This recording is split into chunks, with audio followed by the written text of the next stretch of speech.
സായി കേന്ദ്രത്തിലെ കുട്ടികളുടെ കണ്ണിലെ തിളക്കവും അവരുടെ മുഖത്തെ സന്തോഷവുമാണ് എൻ്റെ ഈ വർഷത്തെ ഓണാഘോഷം. നമസ്കാരം, ചാനൽ 10 വാർത്തകളിലേക്ക് സ്വാഗതം. മാവേലി നാടുവാണീടും കാലം മനുഷ്യരെല്ലാരും ഒന്നുപോലെ എന്ന വാക്യം വെറും വാക്കുകളിൽ ഒതുക്കാതെ പ്രാവർത്തികമാക്കുകയാണ് നജീബ് കാന്തപുരം MLA. അങ്ങാടിപ്പുറം സായി സ്നേഹതീരത്തിലെ വിദ്യാർത്ഥികൾക്ക് ഓണക്കോടി നൽകി അവരെയും ചേർത്ത് നിർത്തുകയാണ് MLA. കാണാം കരുതലിന്റെ ഒരു ഓണവിശേഷം. കേരളക്കര ഒന്നാകെ ഓണാഘോഷത്തിന്റെ നിർവൃതിയിൽ ആറാടുമ്പോൾ ഓണപ്പുടവയും ഓണസമ്മാനവുമെല്ലാം ആഗ്രഹങ്ങളിൽ ഒതുക്കേണ്ടി വരുന്ന കുരുന്നുകൾക്ക് ചേർത്തു നിർത്തലിന്റെ സ്നേഹക്കോടി ഒരുക്കിയാണ് നജീബ് കാന്തപുരം MLAയുടെ ഇത്തവണത്തെ ഓണാഘോഷം. പെരിന്തൽമണ്ണ സായി സ്നേഹതീരം ട്രൈബൽ ഹോസ്റ്റലിലെ 58ഓളം കുട്ടികൾക്ക് ഓണക്കോടി സമ്മാനിച്ച് അവരിൽ ഒരേ സമയം അത്ഭുതവും സന്തോഷവും നിറയ്ക്കാൻ MLAക്കായി. ഹോസ്റ്റലിലെ മുഴുവൻ വിദ്യാർത്ഥികളെയും കൂട്ടിയാണ് നജീബ് കാന്തപുരം MLA കടയിലെത്തി ഓണപ്പുടവ വാങ്ങി നൽകിയത്. കുട്ടികൾ ഏറെ സന്തോഷത്തോടെയാണ് പുതുവസ്ത്രങ്ങൾ എടുക്കാനെത്തിയത്. അതെടുത്തു നൽകിയത് MLA കൂടിയായതോടെ അവർക്ക് ലഭിച്ചതോ ഇരട്ടി മധുരം. ആദ്യമായാണ് ഹോസ്റ്റലിലെ എല്ലാവരും ഒരുമിച്ച് ഷോപ്പിങ്ങിനിറങ്ങുന്നത്. സായി സ്നേഹതീരത്തിലെ ഓരോ കുരുന്നുകൾക്കും താൻ കുടുംബത്തിലെ ഒരംഗം പോലെയാണെന്നും കുട്ടികളുടെ സന്തോഷമാണ് തന്റെയും ഏറ്റവും വലിയ ഓണാഘോഷമെന്നും MLA പറഞ്ഞു.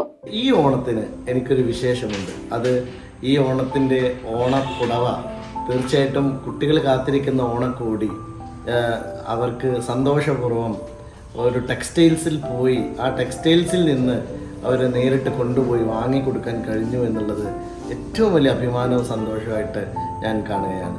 ഈ മാതൃകാ പ്രവൃത്തിയിലൂടെ ഓണത്തിന്റെ യഥാർത്ഥ സന്ദേശം മറ്റുള്ളവർക്കു കൂടി പകർന്നു നൽകാൻ നജീബ് കാന്തപുരം MLAക്കായി. കുട്ടികൾക്കൊപ്പം MLAയും ഓണക്കോടിയെടുക്കാൻ പെരിന്തൽമണ്ണയിലെത്തിയതോടെ തന്റെ ഒരു കരുതൽ കൂടിയുണ്ടെന്ന ധൈര്യം അവരിൽ ഊട്ടി ഉറപ്പിക്കുകയായിരുന്നു നജീബ് കാന്തപുരം MLA. കുരുന്നുകളുടെ താൽപര്യങ്ങൾക്കനുസരിച്ചുള്ള വസ്ത്രങ്ങൾ തിരഞ്ഞെടുക്കുന്നതിലും അവരുടെ കുസൃതികളിലും ഒത്തുചേർന്ന് അവരിൽ ഒരാളായി മാറിയപ്പോൾ നജീബ് കാന്തപുരം എന്ന വ്യക്തി MLAയിൽ നിന്നു മാറി ഒരു നല്ല മനുഷ്യസ്നേഹിയായി മാറുകയായിരുന്നു. ഓരോരുത്തരും ഇഷ്ടമുള്ള വസ്ത്രങ്ങൾ തിരഞ്ഞെടുത്തപ്പോൾ അവരുടെ കണ്ണുകളിൽ കണ്ട തിളക്കം തന്നെയാണ് നജീബ് കാന്തപുരം MLAക്ക് തന്റെ ജീവിതത്തിൽ ലഭിച്ച ഏറ്റവും വലിയ ഓണസമ്മാനവും. നമ്മുടെ പെരിന്തൽമണ്ണയിൽ പ്രവർത്തിക്കുന്ന സായി കേന്ദ്രത്തിലെ ആദിവാസി കുട്ടികൾ ഒരുപാട് പേര് അവിടെ പഠിക്കുന്നുണ്ട്, താമസിക്കുന്നുണ്ട്. ഞാൻ MLA ആയി വന്ന കാലം മുതൽ ആ കുട്ടികൾക്ക് ഇടയിൽ അവരുടെ ഒരു വളരെ വീട്ടുകാരനെ പോലെ തന്നെയാണ് ഞാൻ അവിടെ നിലകൊള്ളാറുള്ളത്. പല ഘട്ടത്തിലും പല പരിപാടികളിലുമായിട്ട് അവരുമായി നേരിട്ട് ബന്ധപ്പെട്ടും അവരുമായി ഇടകിച്ചേർന്നും പ്രവർത്തിക്കാറുണ്ട്. രക്ഷിതാക്കളില്ലാത്ത പ്രയാസപ്പെടുന്ന ആ കുട്ടികൾക്ക് അതൊരു നല്ല അനുഭവമാക്കി കൊടുക്കാൻ സാധിച്ചു എന്നത് ഏറ്റവും മനസ്സ് നിറയുന്ന കാര്യമാണ്. തീർച്ചയായിട്ടും നമ്മുടെ കുട്ടികൾക്ക് നല്ല ഓണം ഉണ്ടാവട്ടെ എന്ന് ആശംസിക്കുന്നു. MLAക്കൊപ്പം സായി സ്നേഹതീരം ഭാരവാഹി KR രവി, പൊതുപ്രവർത്തകൻ കുറ്റേരി മാനുപ്പ എന്നിവരും ഉണ്ടായിരുന്നു. എല്ലാ കുട്ടികൾക്കും മധുരം നൽകിയാണ് ഷോപ്പ് അധികൃതരും അവരെ യാത്രയാക്കിയത്. MLA സായി സ്നേഹതീരത്തിലെ വിദ്യാർത്ഥികൾക്ക് സമ്മാനിച്ച ഈ സ്നേഹക്കോടി അവർക്കൊരിക്കലും മറക്കാനാകില്ല. പെരിന്തൽമണ്ണയിലെ ഓരോ ജനങ്ങൾക്കും. ചാനൽ 10 പെരിന്തൽമണ്ണ.